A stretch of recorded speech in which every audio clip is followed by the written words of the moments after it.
Well, let's get started. Welcome to YPG, our first level up of the year. We're with design thinking this time around. I want to take a little bit of time and have a quick shout out to our sponsors, Rumboldt Ludke and Doane College of Business, a new sponsor, which I'm really excited for this partnership. I think throughout the year and hopefully on, you will be seeing some really great topics with our friends from Doane. And with that, I'm going to kick it over to Deb. Deb is going to do our program today on design thinking. Welcome, Deb. Thank you. It's so great to meet all of you virtually, and hopefully one of these days we'll be all meeting in person. I know we will be meeting in person one of these days. So my name again, Deb Sepich. I am originally from the Pacific Northwest, but nobody's going to hold that against me, right? I'm an Oregon Duck, so this is my green today. I went to University of Oregon, but I also got a degree from Creighton, and that's kind of how I ended up here in the Midwest. Born and raised in Oregon, came over and I was a dean at the University of Sioux Falls up for a few years, and then did my doctorate at Creighton, and then my family. So, as usually sometimes what happens is family members move and then they start having more family members, and those little family members become draws. And that's what kind of drew us here, is those little family members. So my grandkids drew us to the Midwest, and then I've got a daughter also who lives in Dallas. So that's just a day trip, so that got us to this area. We live in Omaha right now, and I work in Lincoln, I Crete, in Omaha. So I'm pretty virtual with my work. So today we're talking about design thinking, and of course I put out there, what is design thinking? Well, design thinking, and there's as many definitions as there are people who talk about design thinking. And so I wanted to start. I'm a storyteller. My research is narrative research, which means you just tell a lot of stories and you listen to a lot of stories. So Rudyard Kipling actually said, if history were taught in the form of stories, it'd never be forgotten. And so this is my hope, is you might forget who I am, but maybe you won't forget the stories that I tell today, and it'll help kind of solidify the idea of where we're going with design thinking. And actually, when I teach, I use a lot of props. And so when we're in person, that's kind of fun because I can throw the props out. And of course, in this world, I'd be throwing out props and I'd have to be disinfecting them before I throw them out. But today I'm going to use some props, and hopefully you'll get the point. But I'm going to be telling stories and using props in this design, and what design thinking is. So I'm going to start with something that happened to us early in this pandemic. And it was a thing that happened because of watching some people that were struggling with this whole concept of wearing a face mask. And it wasn't, let's just put it on, they were physically struggling with wearing the face mask. And this isn't a political statement. So they were physically struggling with it. And there was this face mask, right? And they'd put it on and they'd be like, oh, it doesn't work. It pulls my ears forward, and it doesn't stay on. So they were kind of struggling with that. And so then there was, people, my sisters actually saw that, and they're like, this isn't working for some people. And they're like, we gotta figure out how to make that work better. And it was specifically the some people that were struggling with it was my mom. And they came to me and they said, Deb, are you struggling with this too? And the reason that we were struggling with it, and now it's just going to get a little deeply personal, is I have hearing aids. Okay. So I have hearing aids, and I've had hearing aids for a very long time because I've had hearing problems for a very long time, but I've had hearing aids for many, many years. Well, when you start to put these things on here with the hearing aids on the back, whenever I would take a mask off, oftentimes my hearing aids would fly off, right? And so I was like, this doesn't work. And so my sister said, well, let's try to work on this a little bit. So let's try to design something a little bit different. So maybe it's because those are so narrow, right? That they get behind the hearing aid and there's a problem. So they started designing things. And you guys are going to think I have a problem here in a minute because there's a lot of these that are going to come up. So they said, well, let's take some cloth and let's design something that's a little bit bigger, so a little bit thicker. So they sent me this one, which I love, right? And I wore it for a while, and it was really nice, and I liked it. And my mom got one too, and I really love this. I got so many compliments on it because of the, this. But guess what? This stretched out too much, and after a while, it really didn't work that well for me. So it's like, okay, well, that was kind of a design flaw, but it was nice, and gosh, it was so pretty, and I got so many compliments from it. So that wasn't working. But it was bigger. That helped a little bit. So then they thought, well, let's kind of, but it also was bulky, because then when I had this on, right? So this is kind of getting close to summer. With this, right? And it was summer too, so I was putting this, and then I put on a hat, and there's just a lot of stuff hanging on my ears. And so this was getting kind of a little bit, and then steaming it up, right? This is just getting a little bit troubling. So we went back to the table on design. So they came up with, and also it didn't have a nose thing.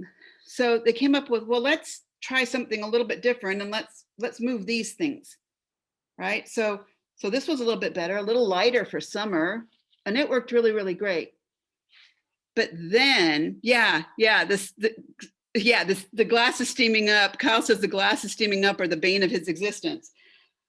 Then we realized that my mom, we thought all these things were working for me, right? So because I was taught, and we were sending these to mom, right? Because she also has hearing aids. And we were thinking, well, they're working for me, so mom's using them. Well, we went and visited my mom, and guess what? She wasn't using them, because when she was going out of the house, she wasn't going out that much. And so we thought, well, gosh, let's find something else. So my sisters, and please, my sisters are a little sick. They got a little demented.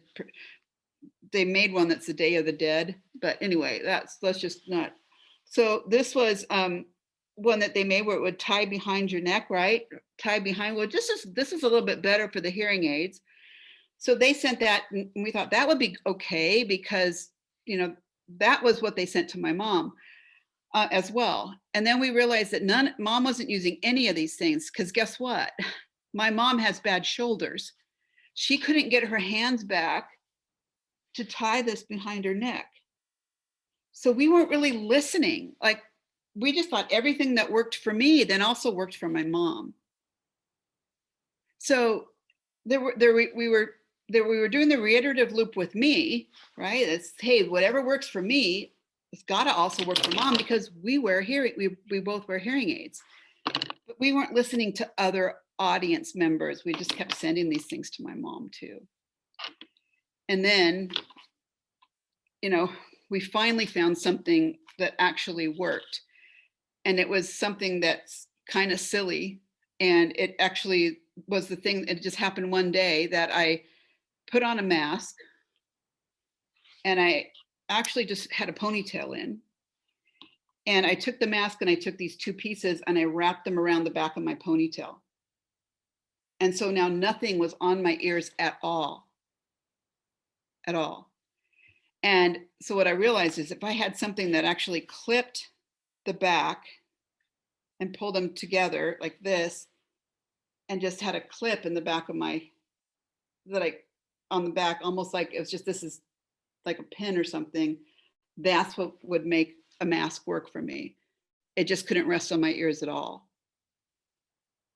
And my mom can do this behind her head, but she can't, she can't pull up like this. So we actually found something that worked by just sitting around and figuring out how could we figure out a design on a mask that would work for us, by just, looking at what we had around us. And that's really using design thinking in your daily life. Just taking things and figuring out how to make it work, how to make things that you have work. Now, my sister even went one step further and said, well, what if we just put something like this mask and took these off of it and just taped it to your face? But then we realized that older people have very, very thin skin, and that might hurt them too. But she even took this tape and tried many things, but we just did iteration after iteration after iteration trying to figure this out. So there's a story of design thinking. I'm going to share a screen now, and be prepared because I'm going to ask for we're going to do some discussion back and forth. That's a very simple problem, but design thinking was actually established to actually solve some of the world's most wicked problems. And we're going to talk about that. So here, let's get started on actually solving some wicked problems here. So in the 21st century, we need to really be creative in the workplace. We need creative approaches to kind of help us solve problems. And which one of us hasn't had something pop up where they say, we need this fixed today, or we need it figured out, like this has to be solved within the next week. Many of us have to be creative on demand. It's like, get this fixed. Well, that's where design thinking kind of comes into play.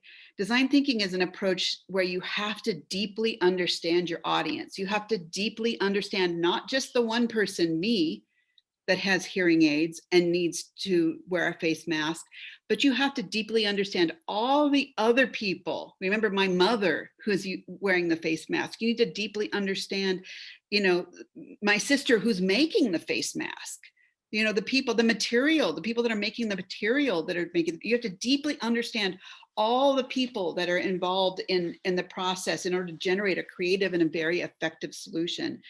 So it kind of resembles, many of you might be involved in the agile method, like know about the agile method of prototyping and testing, right? That's what I just showed you. I just showed you prototyping and testing. But with how this differs than the agile method is that it's really focused on human-centered design. So you really put that human at the center of the design process. And you're really checking back in with that human over and over and over again.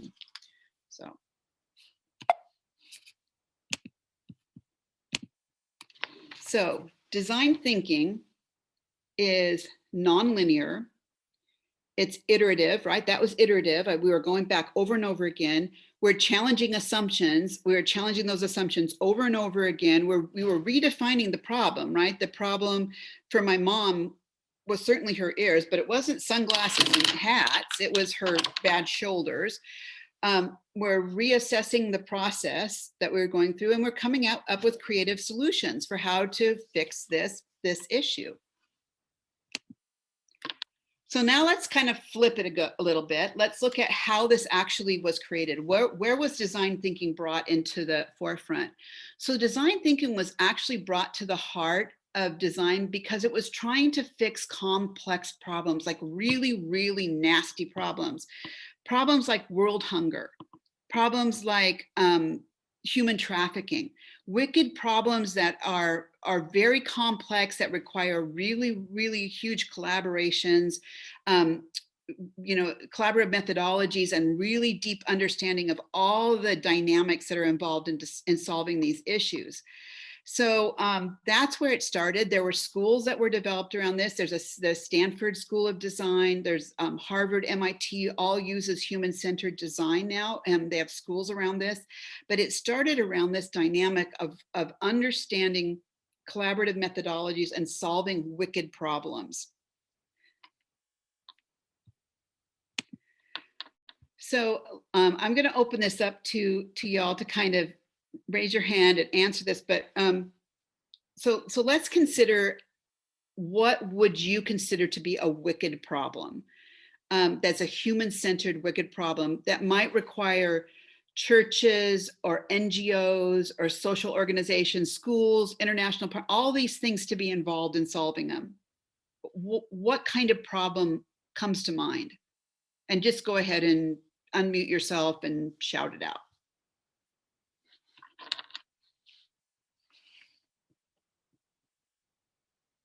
I can wait all day, so.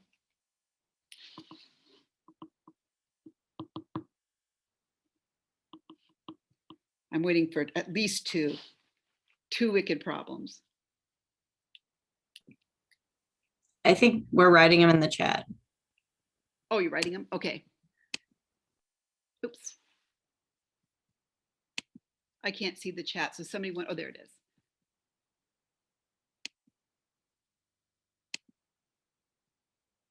Oh yeah, racism is a huge one. Yep. Oh, adoption, beautiful.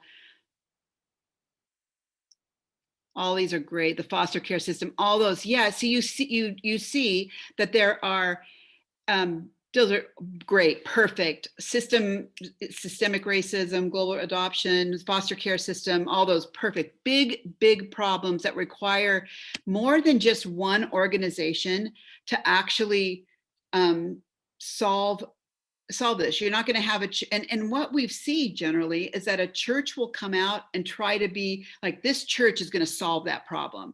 Well, no, it isn't. Or this NGO is going to solve that problem. Well, design thinking came into fruition because it's like, you need to get more than that. You need to get social organizations working with government organizations, working with schools in this very complex and dynamic environment, working together, solving these issues in a very complex way. So I'm going to give you an example of an organization in Omaha that has really stepped up, and many of you may have heard of this, that is solving something on a very large level. So let's go, excuse me, I'm going to go back and talk about this. So how many of you have heard about, you can just use the icon, raise your hand. How many have heard about the Tri-Faith Initiative in Omaha? You can go ahead and just use the icon raise if you haven't. Yes, it's an initiative with a Jewish synagogue.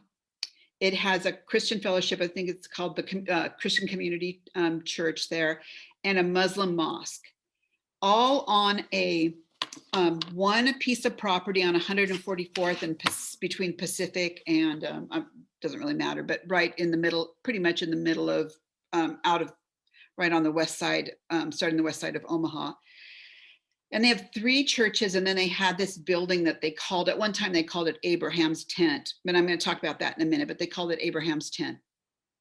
And it's the first of its kind in the world that has been developed in order to solve one of the world's most wicked problems. And this wicked problem is, where do all wars start? Most generally, all wars start as religious wars.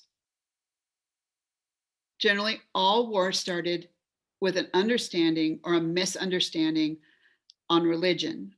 And so they wanted to get together and have people understand that peace can actually come from an understanding of religion. And so these 3 are what we call Abrahamic religions. And they believe that if they had all these 3 religions on the same property and doing tri-faith initiatives, so working in these initiatives together, that they could actually start a movement of peace.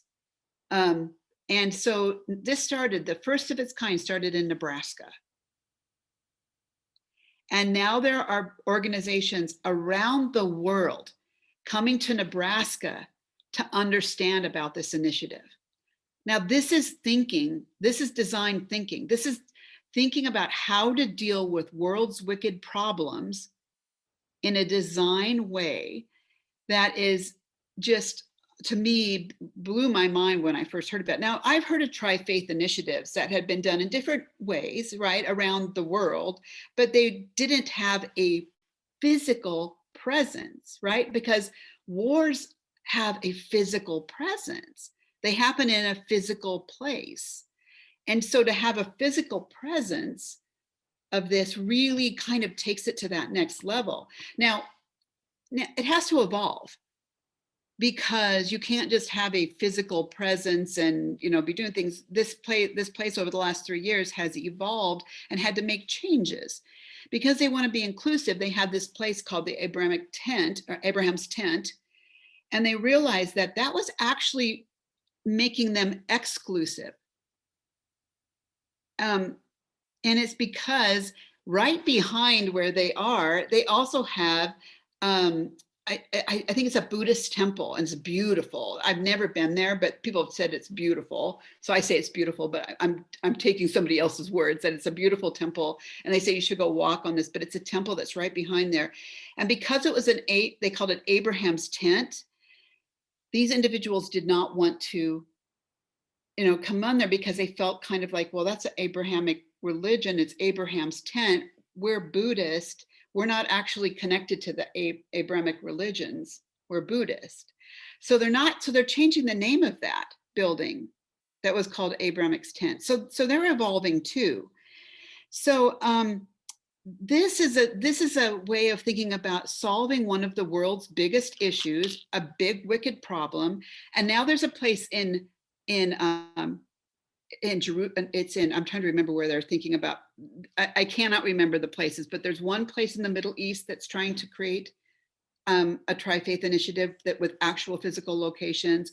I believe there's a place in Germany, and there's 2 more locations. There's one in Houston and one on the West Coast that is now trying to do this and follow Nebraska's lead. I think this is so cool, right? So this is somebody with design thinking trying to solve the world's wicked problems. Now, if you guys have questions, we'll have time in the end, hopefully, unless I just tell too many stories. But we'll have another time, hopefully, too, to come back and talk about this. And you can always just email me, and I love to have conversations. So don't feel like you can't talk about this if you have questions with me. So design thinking, generally, it's a 3 to 6 step process. It depends on kind of how deep you get into the design thinking. Those of us who feel hampered by current models some of us may already be practicing design thinking. So the more we understand about the practices and the frameworks, the more likely we are to leverage it in our daily work. So I like teaching classes on it. I teach a full 8-week class in it, both for business in our MBA program, and we also have it in our leadership program. I do like to teach workshops in it as well. It's critical at this time because the solutions to many of the problems are probably that we've been dealing with are much, much more complex and broader than just a one-day training. And certainly today, this one short lunch meeting isn't going to actually provide you with a lot, but it does give you a little bit of background of what it is. And like I just talked about, perhaps the solution to design thinking is actually creating a community of practice like the Tri-Faith Initiative has. Not just formal training, but a place where you can practice it all the time. So this is why I often speak about our practitioners that we have, or the people that are design thinkers in the field, is actually just solution finders. I mean, my sisters would not say that they are design thinkers, but I'll tell you that my whole life, they're solution finders. My father is an engineer, a design engineer, an inventor. So maybe we come by some of this stuff naturally. We're just looking for inventions and we're just looking for ways to solve things. But I think all of us, once we have the practice and once we're doing it, we look for solutions. So to summarize that part of it, before we kind of get into what the process actually looks like, generally it's a 3 to 6 step process. You can also be solution finders. Just we're looking for solutions every day. There's more than just, I don't agree with practice makes perfect. I think practice makes practice easier. The more we practice, we just make this practice easier, and the more we see. And so practice will never make perfect, because perfect isn't the desired outcome. Perfect is never the desired outcome. It's a transformation, and this is what we put in the blurb that you guys read. It's a transformation of an existing condition to a preferred one. And I will put into your head that the preferred condition is never a perfect one, because the preferred condition can never be perfect.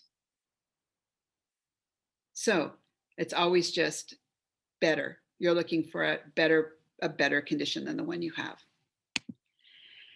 All right, so I say it's 3 to 6. So what did I settle on? I settled on a process where we're going to talk about 5 things. We're going to talk about the 5 things that are really that you generally see in a design process. And that is that you first need to empathize. My sisters were so happy to empathize with me in order to find a face mask that worked, because they knew that I would beat them up. No, they didn't know that. They just knew that I really, they loved me. They empathized with me, and they empathized with my mom. But they also empathized because one of my sisters, her job, she lives in Arizona, and her job is, she's retired, but her job is that she goes around and helps other older people that are older than she is. And she spends like 2 or 3 hours with them and just helps them, like in their home. And so she was noticing the issue too. So she had empathy for them. So first one is empathize with people. The second thing is you define the problem. So what is the problem? Empathize, define the problem, ideate. So then come up with ideas, prototype, and then test.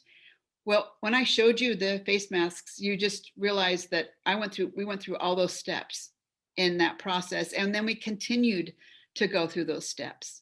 So let's go ahead and just look at the empathize stage. When you empathize, I mean, a lot of you who are in marketing or in sales, you realize this, right? This is just empathy. You see their world, you appreciate them as human beings. I'm going to apologize right now for my screens because I threw these together fast, and I would yell at my students and give them a C if they did the screens I did today. So just know that, again, generally I'm in person and I draw this on the board, but I put these together and I'm like, oh, they're my student. You guys can give me a C on this, but appreciate them as human beings. You understand their feelings and communicate your understanding. So empathy involves more than just analyzing your audience and your users. And this is one of the keys in design thinking. Empathy is about experiencing it and stepping kind of into their shoes. So I'm going to talk to you about another story. This is a story that happened when I was working with a company in Portland. It was a company that was a design company, and they were telling me how they design shampoo bottles. And I said, what? Because they had all these things that they designed, and they have them up on their front wall when you walk into the building. And there's all these cool things and some of the designs that they had, they never actually went to market. And I'm like, how do you do all this cool? And then they showed me the second floor where they had all this. I mean, to me, it just looked like a playland, like as a playground, but it was all this stuff where they would, do their prototyping. And I was enamored by this wall of things that they designed. But 2 that really came to my attention were Herbal Essence shampoo bottles. And they were designed in such a way where the 2 Herbal Essence bottles fit together. I'm like, that is so weird. I mean, it's cool, but it's weird. And they said, well, and get this is how they said it. They said, well, yes, well, we're ethnographers, and an ethnographer is an anthropologist. And in marketing, again, those of you that are marketers know that generally marketing companies will hire ethnographers to come and watch. You're watching individual cultures. So they're watching people use things, like watching how people brush their teeth, watching how people, and I'm like, so you hired ethnographers? And they said, yeah, we hired ethnographers to see how people use shampoo bottles in the shower. I'm like you what?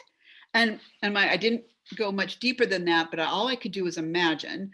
And I'm like, but what they said is, and this specifically in New York, they were watching to see how New Yorkers had very small, a lot of them in the studio apartments that had very small showers.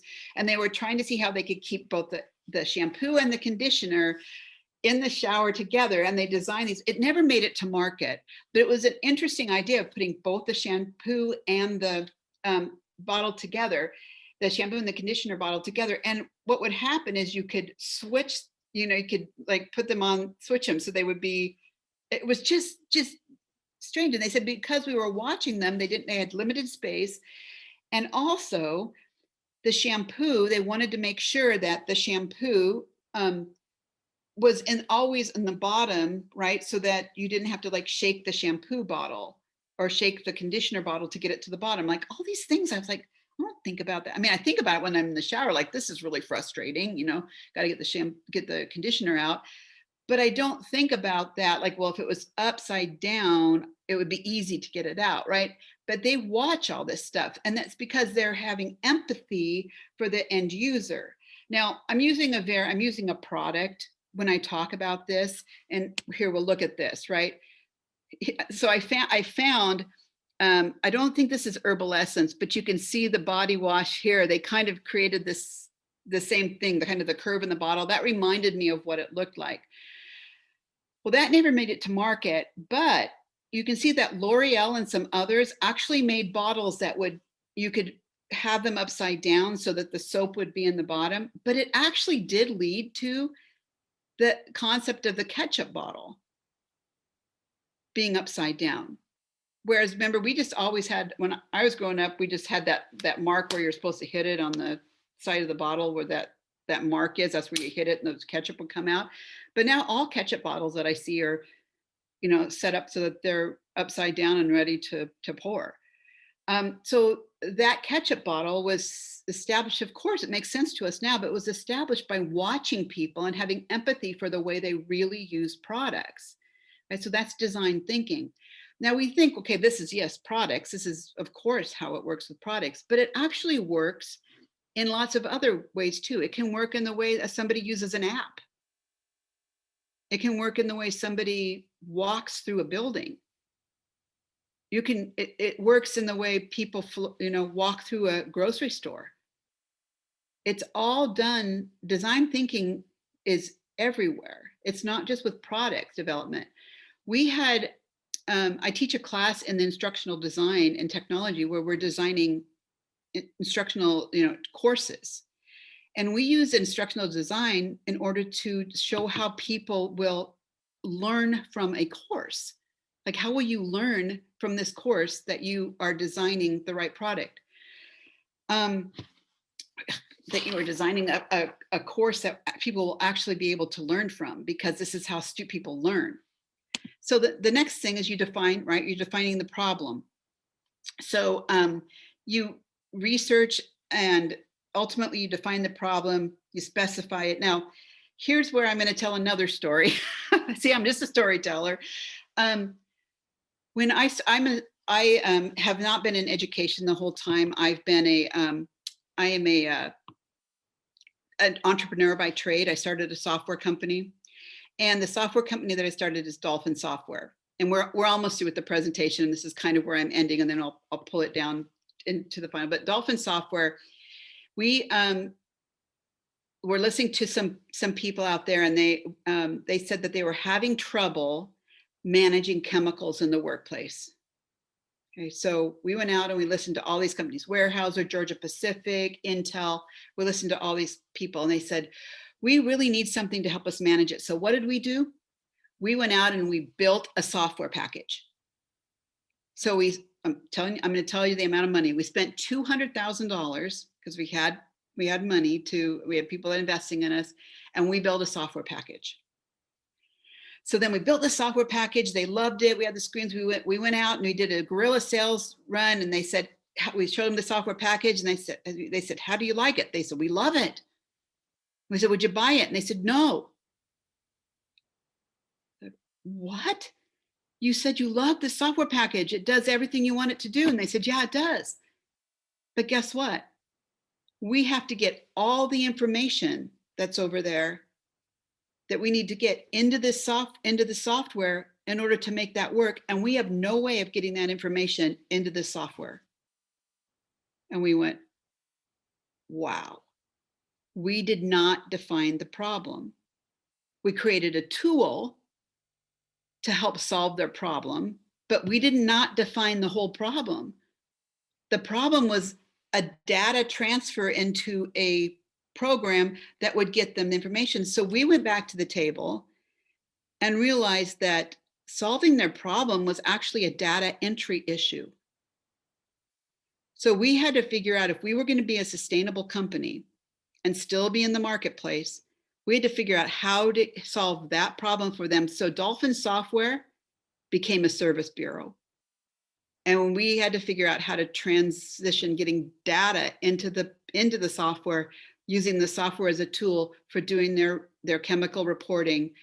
And I will say that if we had not solved that problem, it was a 180 transition of our company. If we had not solved that problem, we would have been a dot bomb. We would have gone in the .com, and we would not have been a viable company. Our company sold 5 years later to the Daily Mail and General Trust out of the UK, and it's still a viable entity today. It sold 3 times or 2 times since then, and it's been a very good company. But we became a data center instead of a software company. We did not understand the user's need when we started the company, but thank goodness we could figure it out and redefine the problem and reestablish our company. But that's where you really need to define the problem correctly. So define the problem, ideate. This is brainstorming. You know, brainstorming is great, but they do it much different in design thinking. You don't just shout out things, you do it with this paper, and you just, every idea is out there. You do it with sticky notes, and you wait and you put them all together. So you amplify all the good, eliminate the bad, explore opportunities. You are not, everything's done with this notes here. You prototype. I love this screen of prototyping because it's, you're using all these funky things to put together what your prototype looks like, and then you test. I'm gonna just run this video for you. It's a 3-minute video, and then we'll be done and into questions. But this 3-minute video kind of sums up everything on design thinking, and you don't have to listen to me tell you what the summary is.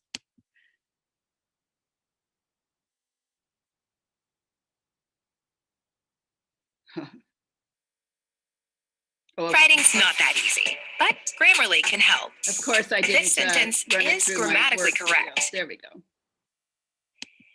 So the last phase that I'm going to talk about is called test. I'm not going to say this is the final phase because we may learn something that takes us back to research, to ideation. So this might not actually be the end of the process. And just a reminder, I said that this could actually be an infinite loop that we are on in terms of our design thinking process. This is why. Some things are never finished. How often do you get a notification that you have apps that need to be updated? How often do websites need to be updated and redesigned? There are some things that we make in the digital world these days that are never actually finished. They are never complete. Didn't always used to be this way, but it is a fact of the way that we design and work these days. Some things are finished. A movie is finished. A book is finished. Brochures are printed. That does not mean that we can't reflect and learn on those things that actually do leave the warehouse or screened or broadcast or delivered in some form. We can reflect and learn on those. And that is the key component of the test phase. So some things are never finished. We work in an infinite loop, and we refine our problem solutions based on what we learn. And hopefully we solve these problems that we set out to define in the beginning. Now, some other ways to look at this test phase are screen. If it's a motion graphic, public service announcement, a movie, then it may be screened in front of a test audience or a focus group. A launch, a website is launched, and then data is collected immediately about whether it's working, what's not working about it, debugging. If it's a book, we published it, it's been designed, it's shipping.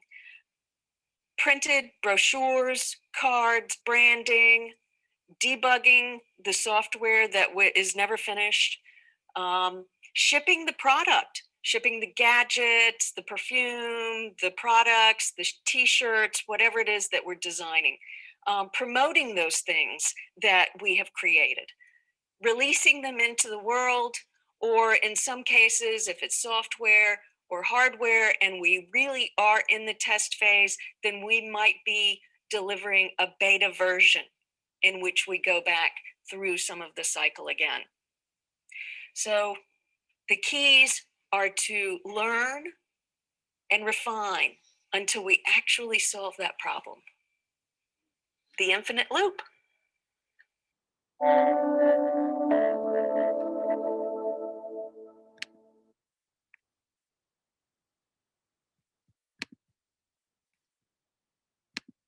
She says it much better than I do and much more precisely.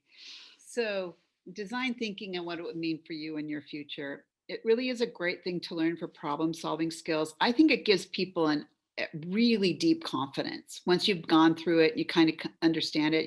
You have a confidence. The skills are great to have. And it's one of the top skills that people want when you're kind of going to that next level of job. They really like to know that you have that skill. It's something you can put on the resume. If you do take a design thinking course, one of the good ones to look into is IDEO, IDEO. You can go through some of the certificates there. I have several of the certificates. You can also, if you want to see some books that are out there, Idris Moody has one. He's the gentleman who who started the IDEO, and they're connected right with the Stanford Design School. So Design Thinking for Strategic Innovation is a great book. Another one that's really good is the Design Thinking Playbook. I really like this book. It's the one that I use in my course, and I like it because it's got a lot of pictures, and but it's also really, really well done. And it focuses more, from me, it focuses more on business model generation, the lean canvas, those of you who know about that. And it's really more in the digital, focuses more on the digital world and using it from a design thinking in the digital world, which is really a little bit more intense, but it's very good. It's very good. So I thank you for listening and for attending today. And if there's any questions, I'm open to answering them.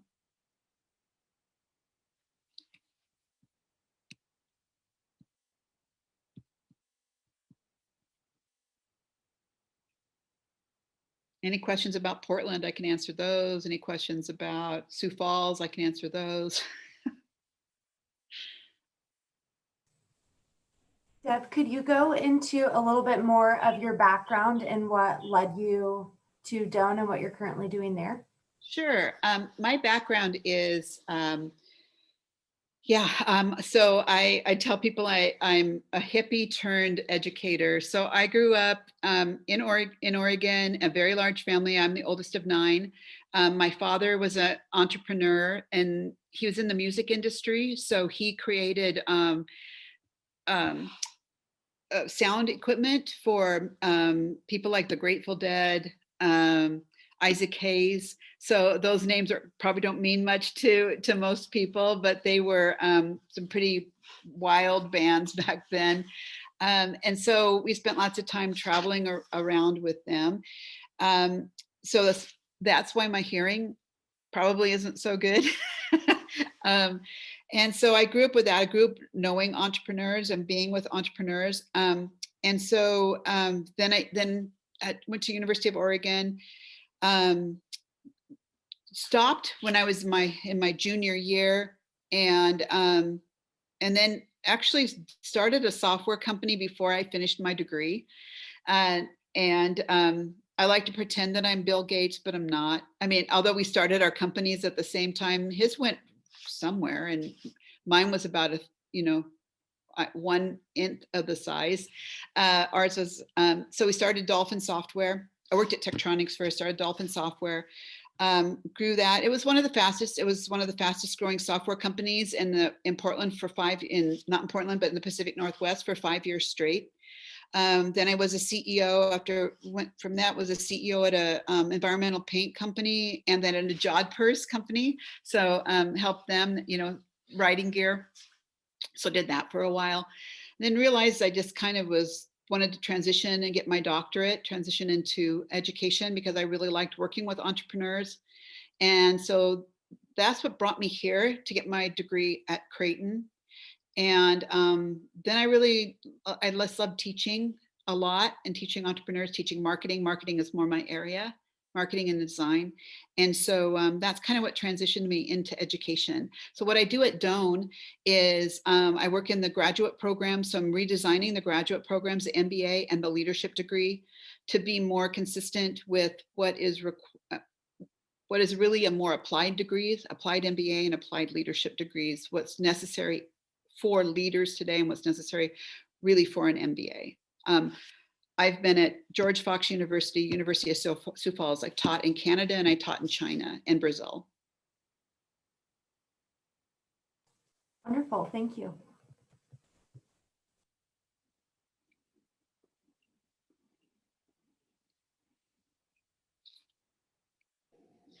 We have a quiet group today. Do we have any more questions? Thanks for that question. No more questions? All right, well, if we don't have any more questions, Deb, I just want to thank you so much for your great presentation. It's a great way. I had a text message that said, I'm going to start calling all of my problems wicked problems. All wicked problems.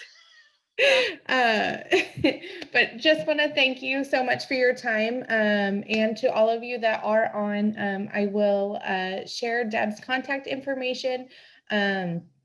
Also, this was recorded, so it will be available on our website on the events tab, along with all of our past events. I do want to say, check out the events calendar. We have a lot of really great things coming up here in the next couple of weeks. Life in Lincoln will be next Thursday morning. We're going to hear from the zoo and Parks and Rec. And White Elm. So lots of fun things going on in the community, even though it's nice and dreary. So that'll be a great event. And then also check out, we will be having more information, but there will be a Facebook Live over the lunch next week with one of our WILA winners, which is really exciting. And then next Tuesday, I know you are all really excited to hear, but next Tuesday in your email, you will also be getting the City Council candidate questionnaire answers. So we've asked those that are running for City Council some really pertinent questions to things that affect our young professionals in our community. So look for that coming up as well. Otherwise, I hope you enjoy the rest of your St. Patty's Day, and have a good rest of your week. Bye, everyone. Thank you, Deb. Thank you.